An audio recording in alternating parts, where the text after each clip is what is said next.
How to log in to Qatar Airways. So if you want to log into your Qatar Airways account, then first of all you need to open up a browser, any browser that you are comfortable with. And I'm here with Chrome browser. Simply go for the search bar and search for Qatar Airways.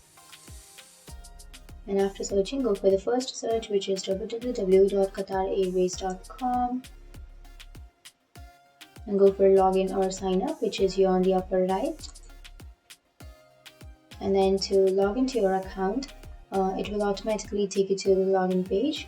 So first enter your email address on the first blank, and then your password on the next blank.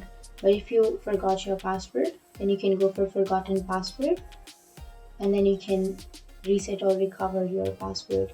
Or you can also log in with your social network account, which is your Facebook and your Google, and click on I'm not a robot and verify. Click on verify and then click on login, and now you will receive your OTP. So you can choose your SMS, your email, or your SMS plus email. So I'll be choosing email, and then click on continue, and you will receive a OTP, one-time PIN. So open up your mail, and here's your OTP. You need to simply copy this OTP and then paste it here.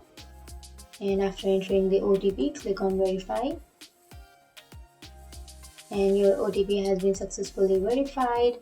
And that's it. That's how you log into your Qatar Airways. And if you have any questions, feel free to comment below. Thanks for watching.